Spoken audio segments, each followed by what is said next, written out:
Hey, what's up guys and welcome back to askNK. So today we're taking a brief introduction into drivers. So you guys, a couple of you guys, I don't think it's everyone, a couple of you guys are trying to jump ship.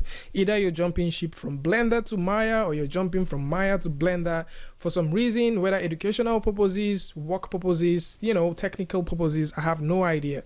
But today we're going to take a very quick brief introduction of how these two parties kind of work. So we'll take a look at how you can get started with your drivers, what and what you need to know for Maya, and what and what you also need to know for Blender. So this is just to accommodate anyone that is trying to get into these two apps and how they can get started with. So I'll talk about Blender, then we'll move over to Maya, talk about some stuff, then we'll come back to Blender, talk about some other things which you guys need to have an idea about. Then from there, we're just going to proceed and talk about some other things that is across the board that you guys need to know. So if you're interested in getting or learning something like this, let's get right into it. So with Blender open, what we're going to do is start off by talking about drivers. So for you to actually get your drivers happening, it means you need certain things. The first thing you need is the object which you need to drive. In our case, we're making use of Susan. So next thing which you need to create is you need to create the driver. So this is going to be very important for those looking forward to creating animations and stuff.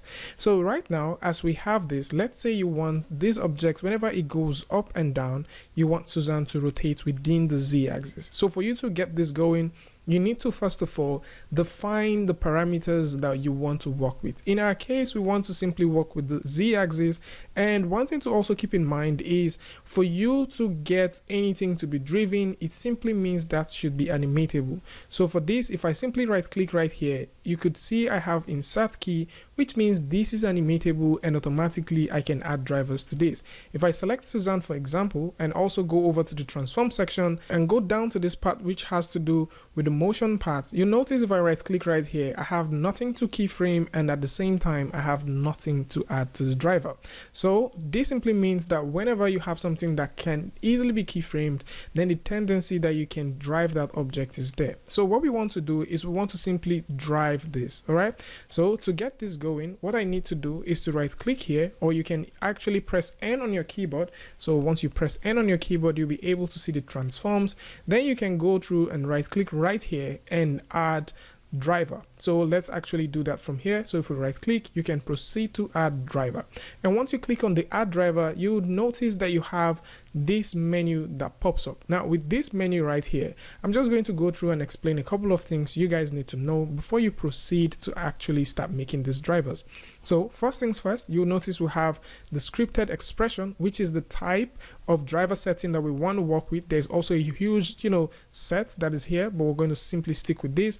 You'd also notice we have variable plus 0.0, which is the value which we have within the Z-axis. That is known as the variable value which we have within the Z-axis.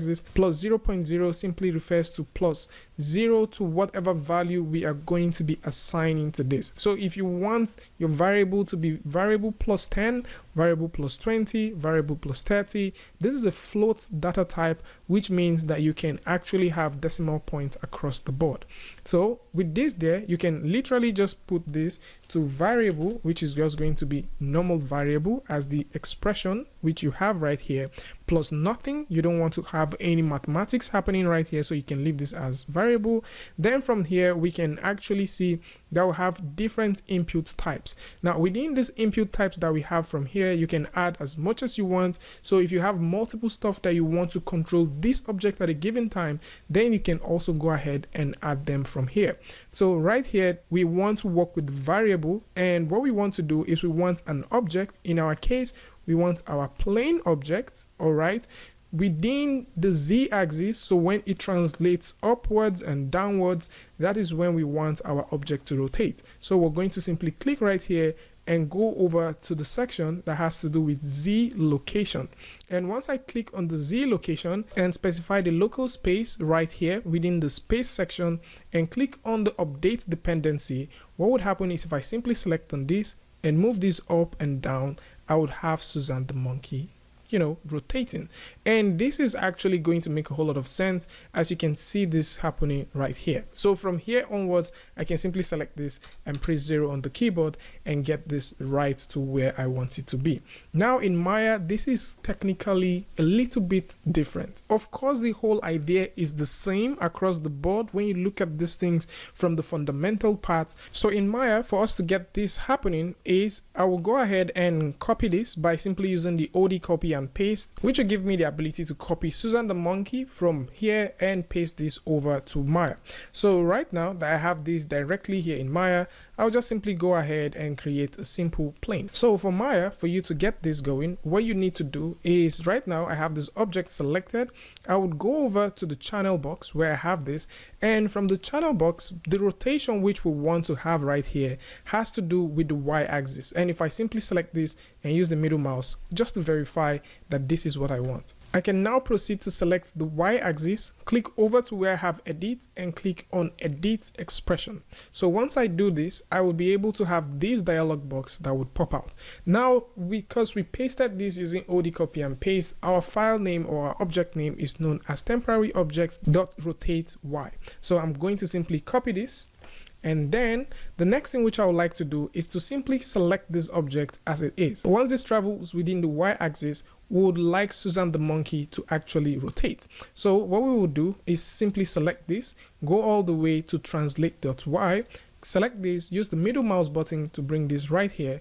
And before we actually get things going, I would need to paste the transform object.rotation y should be equal to pplane1.translate y. So once you do this, you can proceed to create an expression name, which I'm just going to simply create and call rotate.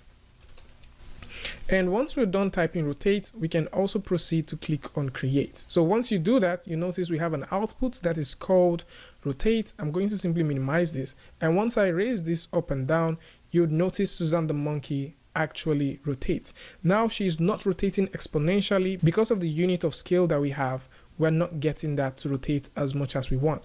So if we want Susan to rotate way further or maybe a whole lot faster, we can simply go back to our expression editor, and within the expression editor, we can choose to filter the expression by the name, and then we can make Susan rotate by a certain value, let's say times 2, times 3, times 6, times 8, times 10, something like that, and simply click on the word edit. So once you do that, and let's proceed to minimize this, I can start making Susan the monkey rotate times the number of value we have here. So right now, if this is set to the value of 1, you notice she's going to rotate 10 times. If I select this and we translate this at the value of 10, she's going to rotate 100 times. All of this has to do with the individual unit of scale that the both programs have independently. So it's also something to keep in mind while you're working with this tool. So now we've actually started doing a couple of maths using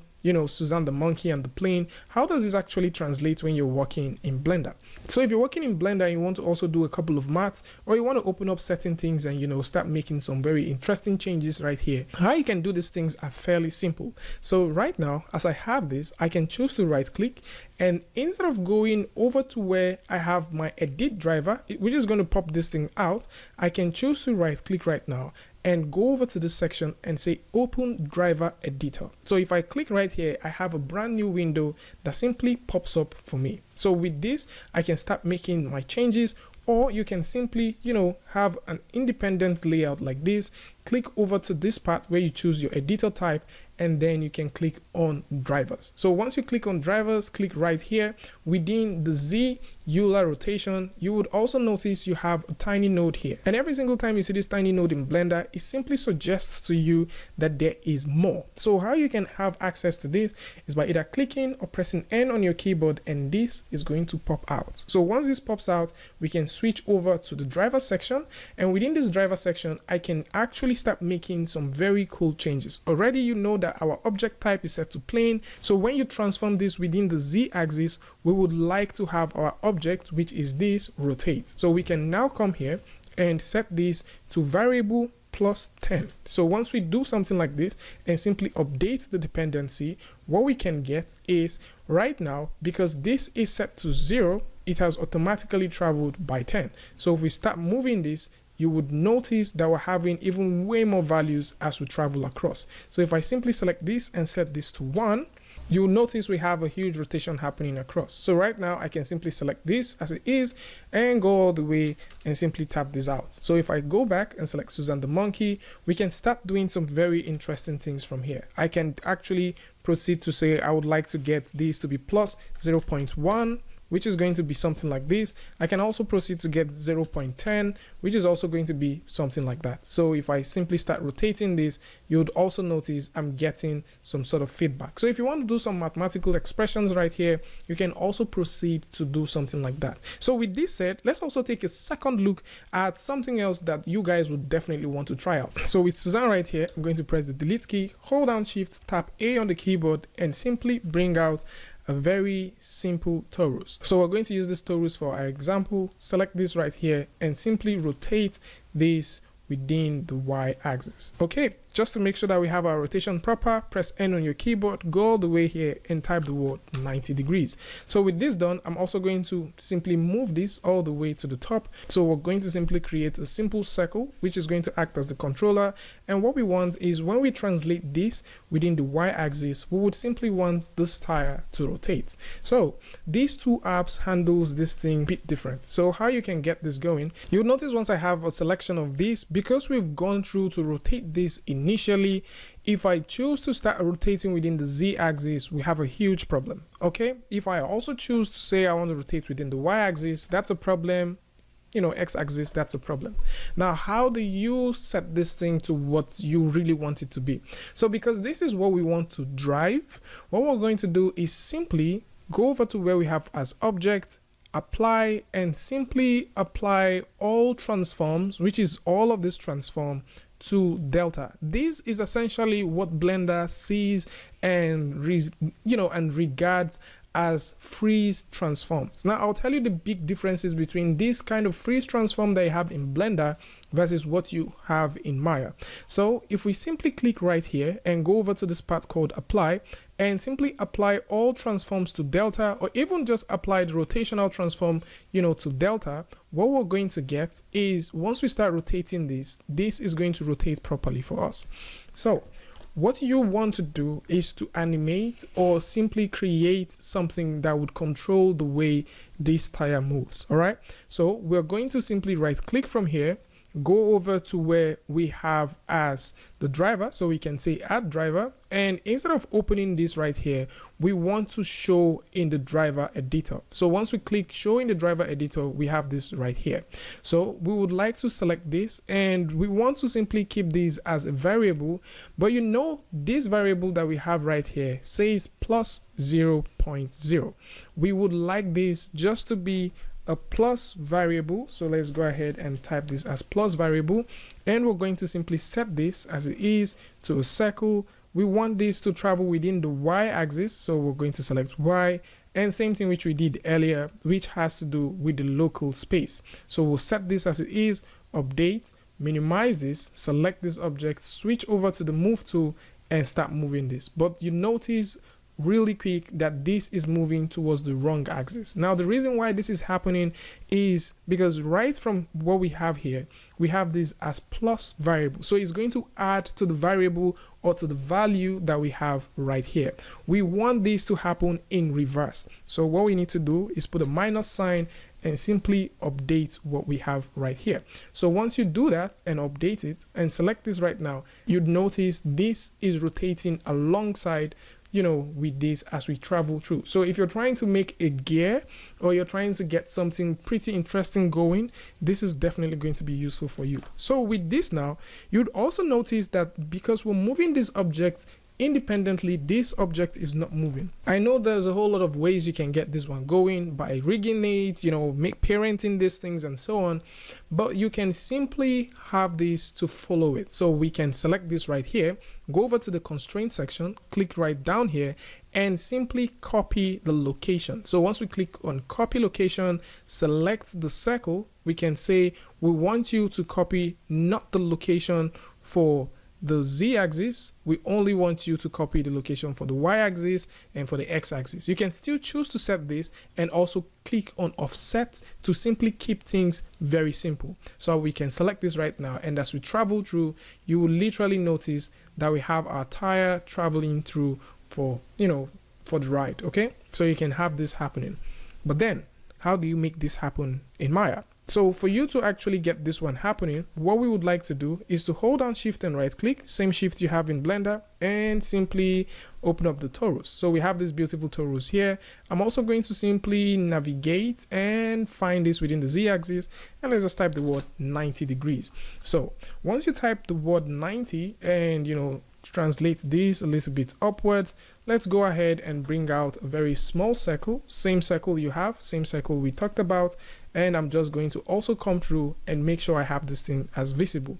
So how do you get this to work in Maya? So for you to get this to work in Maya, it's also slightly the same way you could get it to work in Blender. The only difference is the whole route you have to take. So for Maya, what you want to do is go over to the edit section. So if I have this object, let's actually specify where we want this rotation to occur within the y-axis. Beautiful. So we also want this to actually translate within, you know, not the y-axis, but within the z-axis this time. So we have this for y, and we have this for Z. So what we're going to do is simply click right here and go over to the expression editor, and within the expression editor we would like this torus to travel within the y-axis. So I'm just going to simply grab onto this and copy it all the way out, select this, and we want this to translate within the z-axis. So I'm just going to select this, use the middle mouse, click and drag and drop, click right here and simply paste. All right, and click on the equal to sign, which we have right here. And now if we choose to call this wheel, for example, and simply click on the word create, once we start moving this, you'll notice we still have a very tiny rotation happening right there. So how do you fix this? What you need to do is to understand that, first of all, there is a way Maya kind of thinks about things. What you need to also understand is, for you to calculate for a full circle, you need something known as pi. Once you pop up your calculator and say 22/7, what you're going to get is 3.14. So what we want to do now is to say we want this to be times by 360 degrees divided by 3.14. So once you do something like that and hit on the edit button, if we choose to start rotating this, you notice right now we have our object rotating. But then we still have exactly the same problem which we had in Blender initially.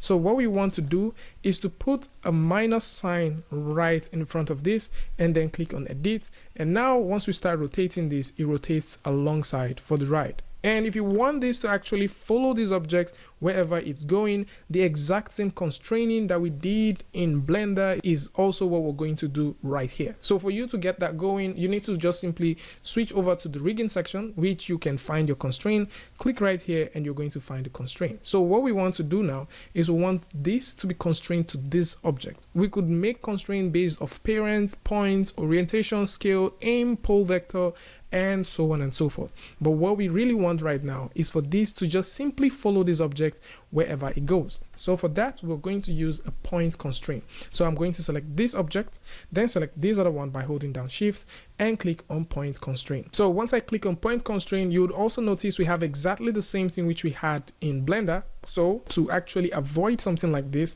what we need to do is go over to this point constraint, click on this button right here, and simply click on maintain offset. So exactly the same offset that we had to maintain earlier in Blender, which you can find if you select this, the same offset which which we maintained earlier is also the exact same offset we are maintaining right here. I'm just simply going to click on apply, click on close, and right now if I grab onto this object and start moving this, you would notice we have a perfect circle happening right here. And this is just basically one of those ways that you can actually get started. So now that we've taken a look at how you can work with the expression, let's quickly talk about the drivers. So basically how you actually drive things here, minus using the expression, is slightly different.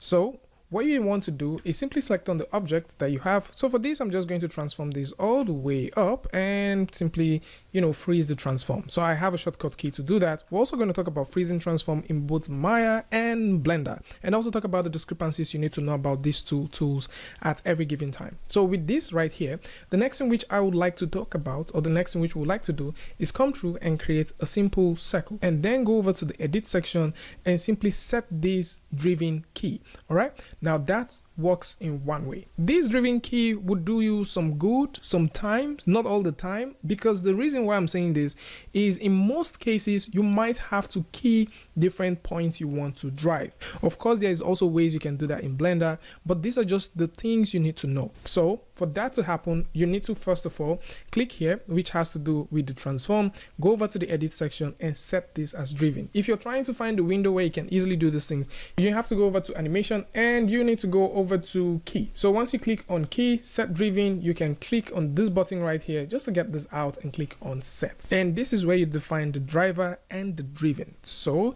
how this works is right here, I can set this to be the driver. So this, I'm going to load this as the driver and then select this and load this as the driven. So if you simply select these two, nothing really happens because you haven't really told them what you want them to do. So if I simply grab onto this, which has to do with the circle, and say whenever I raise the circle all the way up, I would like this to rotate in a y-axis. All right, so once I do that and click on the word key, you would notice that if I simply select this, nothing is happening because I have all of my values at 0, 0, 0.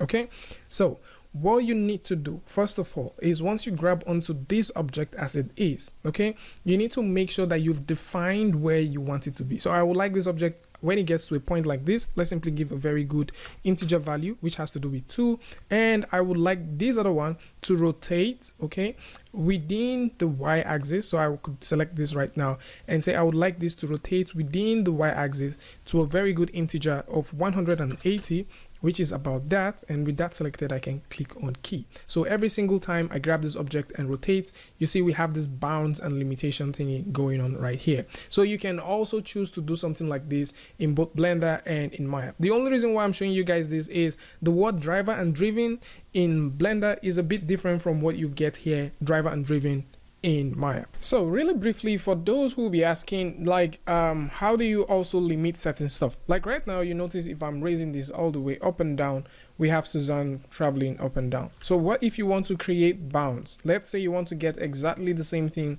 that you can get with the drivers and driven stuff that exist in Maya. So for you to do this, you need to use limitations, and you can actually find these if you go through and select this object as it is, go over to your constraints, go down here, and you can choose to limit certain things. So you can either choose to limit rotation, scale, and also location. So if you want to limit the location, which is actually translation, you can click right here just to make sure that you have this selected. Then you can define the minimum values and also the maximum values for each of the sections. So if you simply translate this all the way up, you can set a minimum value there. And if you simply translate this, let's call this -6, then you'll be able to translate this downwards. You can actually get this. So right now you cannot go above this particular value, although the limitation bound that you're creating right here is a very fun thing to do, which you can easily, go ahead and create. But then if you also want to create limitations in Maya, this is also very simple. So instead of using this as your limitation, what you can do, so you can go over to the attribute editor, and right here within the very first tab, you can also choose to set limitation for both translate, rotate, and scale. So these are very cool stuff that you can, proceed to start working with. In Maya, there is certain things that happens well that doesn't really happen in Blender. The very first thing which I would like to share and talk about, and which is one of the things I think a lot of people kind of misunderstand, is this. So if I make a copy by holding down shift click and dragging, you would notice I have various values here. Simply maybe make something else like this, go over to this part called modify, click on freeze transform. What happens is you have all of your transform values set to 0. This transform value is set to 0, this transform value is set to 0. Blender has something very similar that we've taken a look at when we were trying to create this tile. So let's say, for example, I choose to select this object as it is, hold down shift and tap D on the keyboard to make a copy, and I want to simply break this thing out. So what I would like to do now is to simply reset all of this. There is a very, very interesting way you can get this one going. Now, Blender has something known as delta transforms. So if you simply select this object as it is, this right here, click from here and choose to initialize something that looks more like what you have in Maya, that is known as the freeze transform, by clicking right here and going all the way to this part and clicking on all transforms to deltas. You would notice you have all these things set to 0. This is good when you are trying to create you know, some controllers, not all controllers, for your animatable object. But then if your object needs to respond to the control or to the position of your object, in most times you might have a bit of a problem. Now what I mean by this is these transforms are totally out of this place. So if I simply redo this, for example, alright, so if I simply redo this, for example, these transforms are out of the transforms, but they are now loaded into the delta transform. So how does this actually affect you? This affects you in a very simple way. How it does is this: if I simply bring this all the way down and position this right to the center, let's say I would like a rotation within this axis, which is going to be the y-axis, add key, simply set this to variable, or you can put it as variable plus 0, you know, whatever you want, you can do that. So I can make this as it is, go down here, select circle 1, and automatically, even without doing anything, you start noticing that we have that happening. I can still choose as I want this to be within the local space, and I want it to travel within the X location. All right, now you already notice there's something happening there. If I switch this to transform space, I still have this thing going on right here. So this value for this driver that is already pre-existing is something that it automatically picks up. So even if I choose to update this and also switch over to this and update it, it still picks up this value. So this is just one of those things, and you can actually notice the value right, and it doesn't matter what you do right here right now, except maybe there is some other ways you guys know that you can, you know, simply say reset this, which is definitely going to set this back to this point, all right, which is defeating the aim of you bringing this right here in the first place.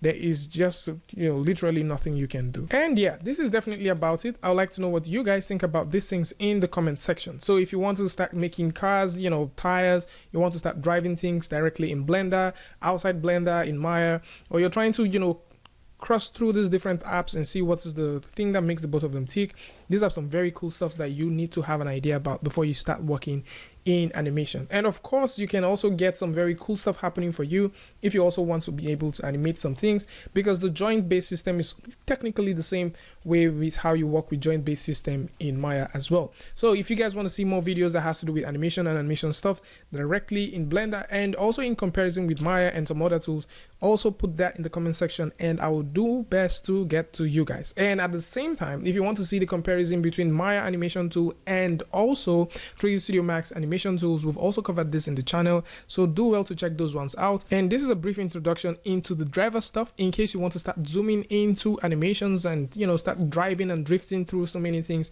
when you want to start making some cool controllers for your animation.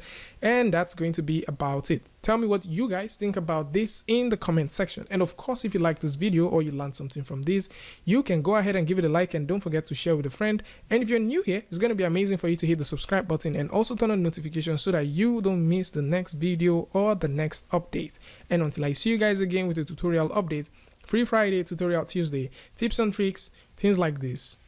Peace.